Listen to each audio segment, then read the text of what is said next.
It is that time of year of beauty, makeup, favorites, also the worst of, you know, all of those categories. I love watching everyone's best makeup of the year videos because I love seeing what everyone's like holy grail products for, or like were for the year, and kind of adding them to my own wish list, if I'm honest. Anyway, every time I go to film like my yearly favorites, I like to go back and revisit my previous year's favorites to see what was I loving at the time. Are those products still my favorites? Have I really moved on from them? Have my preferences changed? All of that jazz. So I thought we'd do that together today. We are going to revisit my year 2021 makeup favorites. I've got all the products sitting here in front of me, and I'm going to let you guys know how I feel about these products a year on. So hopefully that sounds interesting to you. If it does, let's go ahead and do the YouTubey things. Go ahead and give this video a thumbs up, subscribe, hit that notification bell, and let's get into it. First things first, this look should already be up on my channel. It is part of my ranking and curating my Lisa Eldridge eyeshadow palettes. So I ranked all 5 of the Lisa Eldridge eyeshadow palettes and then created like my ideal eyeshadow palette out of her shadows, and then created this look with that. So I will try and remember to link it down below, but it's on the channel already. Okay, let's get into this. I actually rewatched last year's video. It is so funny rewatching videos, especially from a year ago. Like, things change and don't change at the same time, so it's quite funny. Anyway, let's just get stuck straight into it. Hopefully this video is not too long, but we know I love a chat. Now for primer, it was pretty obvious, especially, I mean, actually, let me know, how long have you guys been watching my channel for? Let me know in the comments down below, because I know there's quite a few of you that have been watching really since day one, which was 2020 pretty much, but also specifically from like the start of 2021 or most of 2021. There's quite a few of you that have been around that long. What's insane to me is that this time last year, I was on, I think, 1,300 subscribers, I think. That's kind of insane to know that we've now gained like 7,000 of you guys here on this channel, like, and we're almost at 9,000. That's just insane to me, so thank you. So primer, you guys knew last year, hands down, what my primer was. You knew. So if you've seen it, you know exactly what it is. But I'll link the video from last year down below too. So there you go. It was the Milk Makeup Hydro Grip. I have just loved this primer for so long. I'm even nearly, let's zoom in a bit. There we go. I feel like you were very far away. I'm nearly halfway gone through this one. Last year I went through 2 mini ones. I bought the mini ones first to make sure that I really did like it, and I went through 2 of them so quick, and then I bought this one, and this one's halfway nearly done as well. And my friend Patty hated this primer when she tried it, which just goes to show, because Patty and I like a lot of the same makeup, but she hated this primer, so it really goes to show that everyone's skin is different. So she sent me hers that she just recently bought, so I've already got it back up. I still love this primer. I think it's an amazing primer. It really does extend the longevity of your makeup. I swear, I mean, it's not for everyone clearly, but I do really like it. And Andrea Ali really likes this, and I was using it before her, but when she kind of came out and was like, I super love this primer, I was like, vindicated. She's amazing. For foundation, last year my favorite was the Uoma Beauty foundation, Say What foundation, and I still highly rate this to the point that this is nearly finished. I actually just recently went onto the Uoma Beauty website when they were having a sale and purchased 2 more bottles. Sure did. I actually got the same shade, which this is T2N Fair Lady, and I actually picked up T2N Fair Lady and T1N Fair Lady because sometimes this is just a bit too dark for me, especially in winter. So I wanted to pick up the lighter shade, and I might have to mix them, or the lighter shade might be good in winter and this in summer, whatever, doesn't matter. But at least I have kind of like my whole shade covered, because I still find, I was just looking at my my foundation collection the other day, and I was like, there's a couple of foundations in here that I find really good, but I still, like, apart from this one, there's nothing like, well, and the NARS Light Reflecting, I should say, but there's nothing just like so stand out incredibles for me. Like, I have a few, like 3 or 4 really good ones, and then the rest are just kind of okay, but this is just outstanding still. I really rate it, and if you haven't tried it, I don't know what else to tell you to get you to try it. Now, concealers were an interesting one. And it's been a big year in 2022 for my concealer journey, and I am actually going to do an updated video on that. I think I'm going to do like at the start of the year I did like my makeup goals for 2022. Yeah, sometimes I feel like I say 2022 weird, but anyway. And I think I'm going to film like a end of year, like how did I go achieving those goals for the year video. And in that I'll talk about my concealer journey. But last year I wasn't even using color corrector at all. So I didn't mention any color correctors or anything like that in the video. And so I just was using concealers. And the two concealers that I mentioned was the Lancome Teint Edole Ultra Wear concealer and the ABH Magic Touch concealers. And I was mixing these two guys together to kind of create like my perfect little concealer concoction. Now, the biggest thing that changed for me this year is that I no longer support Anastasia Beverly Hills, and that is due to the war in Ukraine. I'm not going to go into it, and I am not going to put any pressure or shade or opinion on you if you do still support the brand. Everyone's decision is their own, and that I completely respect that. If you want to know more about it, go onto Reddit, just Google it and go on Reddit and you will find a lot of information, okay? And how you choose to decipher and, you know, go through that information and then come out the other side of it is completely up to you. I came out the other side of it choosing not to support the brand anymore, okay? And that's just my decision. Again, no shade if you choose to support the brand still. So talking about the product itself, I think the product is really good. I really do. So the product itself is good quality and I like it. I just don't use it, and I actually need to declutter these, and I'm actually going to declutter them after this because I'm not using them because I don't show the brand on my channel. And so it's better to go to someone that's actually going to use them. You know what I mean? Because if I'm doing my makeup 9 times out of 10, it's for content in some way. So yeah. Yes to the product, no to the brand, in my opinion. And the Lancome Teint Idole is still a great product. It's a really good mixing concealer. So if you're someone that has really difficult under eyes and like to mix kind of a heavier coverage concealer, but you need something a little bit lighter weight and hydrating to kind of even the texture out because you might have dry under eyes, this is a really good concealer for that.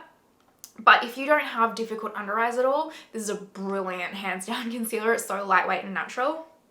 So I still love that. Next up, I talked about cream bronzers and contours, I think. So the first one I mentioned was the contour product, and I mentioned the Huda Beauty Tantour. Now, I've actually completely used my Tantour up since that video. Look at me go, I'm so proud of myself. And I still really love this product. Is it my favorite still? No. Is it still highly, highly rated? Yes.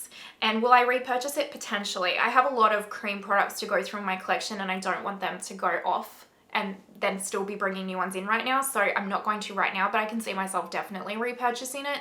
It's such an easy, beginner-friendly, fuss-free, mistake-free cream product, and the shade range is really good as well. And I think this is a incredibly rated, beautiful product. The other one that I had that I no longer actually have in my collection is the ABH Cream Bronzer.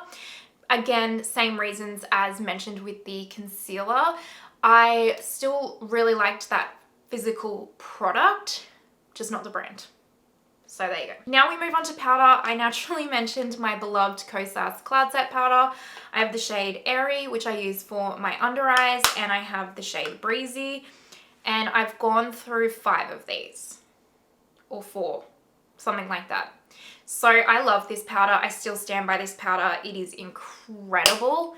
It is incredible. I love the Kosas Cloud Set powder. It's hands down one of my favorites, if not my favorite powder still to this day. Next, I think I talked about, well, actually we should do, I think I skipped cream highlighter and cream blush, so let's do them next. I mentioned for cream highlighter the Lisa Eldridge Crystal Nebula cream highlighter, and this is still my favorite. I love this product so much. I bought the other shade in Pink Moon, so now I have a gold one and a pink one. I really love it. I don't know if you can tell, but like this bottle's already down to here, which for someone who has a lot of makeup in their collection is pretty darn good, I think. I'll repurchase these if she brought out new shades that worked for my shade range, or my skin tone, sorry. I would buy them. I love them. It's actually the only highlighter I'm wearing on my skin right now. It's just the way that it melts into the skin. It goes really well over powder, under powder. You can use it as a primer. You can mix it into foundation. It's such a lightweight gel-like product. I just find it incredibly flawless. I really do. Much like most of Lisa's makeup, to be fair. And the cream blushes I talked about were the Makeup by Mario ones. Back then I only had not only, but I had Raspberry and Dusty Rose, I think it's called. Yeah, Dusty Rose. Now I've added Soft Coral and Earthy Pink to the equation. Let me show you the colors quickly. I still really like these. Are they my favorite formula? No, I think the formula for me has been trumped by the Victoria Beckham cream blushes and the NARS liquid blushes, and also the Chanel like water fresh tint blushes. They're probably slightly better, but then these have their own place in my collection because they're a lot more pigmented than those. So these are the 4 shades that I have of the Mario blushes. So this one is Earthy Pink, this is Dusty Rose, this is Raspberry, and this is Soft Coral. And I love the nuance of shades. I really do love the formula. I think it's beautiful. It goes really well over powder, under powder. They're pigmented enough too. If you wanted to, you could do them under powder and then powder, and they'd still really peek through. They're kind of slightly, I want to say dewy, but not dewy, like luminous, but not sparkly or glittery luminous, and also not luminous to the point where someone with oily skin would probably hate them. They just add a really like healthy glow to the skin. And yeah, I do really think that the Mario blushes are a lovely formula. Now we can go back to powder products. So the powder bronzer that I talked about being my favorite last year was the Makeup by Mario Soft Sculpt bronzer. This is in the shade Light, and I still really like this bronzer. I actually think I've pipped this bronzer this year with another one. I'm not 100% certain yet. I haven't properly fully kind of sat back and thought it through, but I think I might have. But I do still really like this one. I think the biggest draw card for this bronzer for me is actually its tone. It's such a neutral bronzer tone that it's just really a complementary undertone for my skin and my skin tone. So I think that's what I love the most about it. But it is a really good product, but the shade range is pretty dismal. So I would love to see that improved. For powder highlight, I talked about this product, and at the time, everyone was including this product in their worst makeup of 2021, and I was so offended. I was one of those people that was like, how dare you put this product in your worst of? And I get it. They were taking the product for its quite literal sense, whereas I took it for a slightly deviated down the garden path sense, okay? So this is the Laura Mercier Light Catcher powder in the shade Celestial Light, and it's supposed to be like a setting powder. It's not a setting powder, okay? It's definitely just a highlighter. It's a loose highlighter. Look at this. Look at that blindingness. Can you see that? And so, yeah, if you were going to use this as a setting powder, I mean, unless you love the glowish powder, then you'll probably really like this. I'd be surprised. If you liked the glowish powder and didn't like this, I'd be really surprised, because that is like Tin Man Central, the glowish one, and I hated it. But I use this as a highlighter and it's stunning. So stunning. I still love it. I could honestly not buy a highlighter for the rest of my life because this is gonna literally last me that long, but I do really love it as a highlighter because it's a setting powder in that highlighter form. It is so non-texturizing, and you can make it so soft and natural, or you can like build it up to be blinding, so it's really tailorable to your makeup preferences. But it's all about that setting powder formula of this highlighter that makes it literally the most non-texturizing highlighter you've ever had on your skin. It is brilliant. I still stand by it, and I'm still offended that people put it in their worst of. I'm just kidding. Naturally, for powder blushes, I talked about the Pat McGrath Labs Divine Rose blushes. Are they still my favorite powder blushes? Yeah, I think they would be. I don't know if I've really come across too many other powder blushes that would trump this still. I'm trying to think now, but yeah, I mean, at the end of the day, these are still absolute favorites of mine. Desert Orchid, Paradise Glow.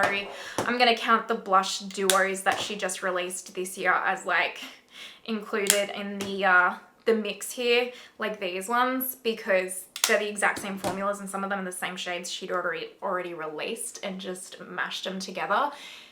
Brilliant. Still love that. This is the blush I'm wearing today. I'm not wearing any cream blush actually today. I'm just wearing this one. This is my favorite one, Paradise Glow. It's just the perfect like sunburnty kind of blush color. Formula's great. I really like these. So yeah, still highly rated. In fact, I've just added more shades to the collection. So that's when you know you like something. Same with the Makeup by Mario cream blushes and the Lisa Eldridge like liquid highlighter. I added more shades. So that's when you know you still really like something. Let's quickly just get brows out of the way. I think that's what we're up to now. So I talked about the Gimme Brow Gel and the Benefit Precisely My gel, brow pencils. Still really love these. Still going through them. I have a heap in my collection. It's just nothing like them. I really like them. And then I also, for clear brow gel, talked about the Patrick Ta Lamination Brow Gel. This is actually an empty now.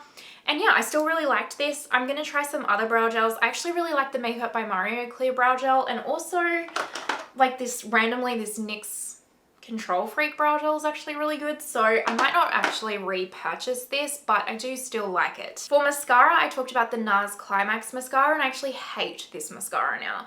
So back then I only had the mini size, and I don't know what the difference between the formula of the mini size and the large size is, but the mini size was brilliant. I stand by that. The mini size was great. I liked it so much I purchased the large size, but this one for some reason just flakes on me and crumbles down my face. I've never had that happen to me with a mascara. I don't know why. My lashes and my eyes and that, I think they're just so dry around my eyes that a mascara has never crumbled off or smudged off ever, period. And neither did the mini, but for some reason the large size, it just crumbles off. So I hate this now. Every year I also do a separate ranking all of the eyeshadow palettes that I tried in that year like video, right? So I have that video on my channel for last year, and in it I just picked the top 2 palettes that I did in my ranking for my favorites that year. And those 2 palettes were the Natasha Denona Retro palette and the Pat McGrath Labs Celestial Odyssey palette. So retro, some shades are missing because they're in my like Natasha Denona palette that I created myself. That video is on my channel. Retro's this kind of like cool tone, berry, purpley, mauvey, burgundy dream color story. Wasn't gonna pick it up, thought it was the most boring palette, and I was like, I'll just get it because, you know, I thought that about Glam and then got Glam and absolutely fell head over heels with it, and Retro was the same. I just absolutely fell in love with it and was like one of my most used palettes that year. And then I just love Celestial Odyssey's color story. I really do.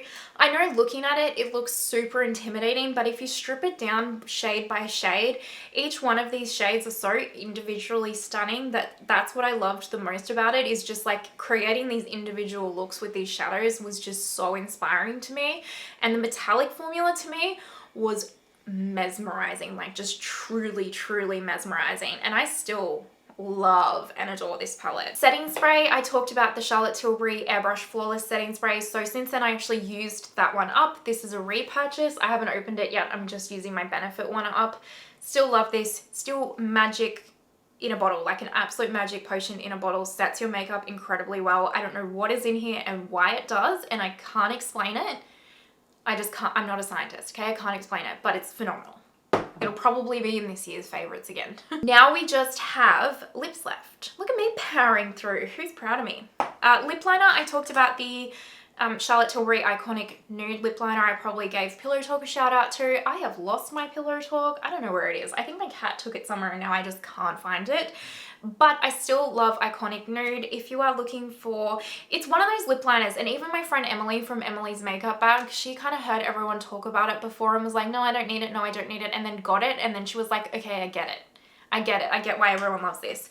Because it's just like one of those lip liners that just really does go with pretty much every single lipstick you could possibly imagine. And so it's just really handy to have in your collection. You just don't have to think about it.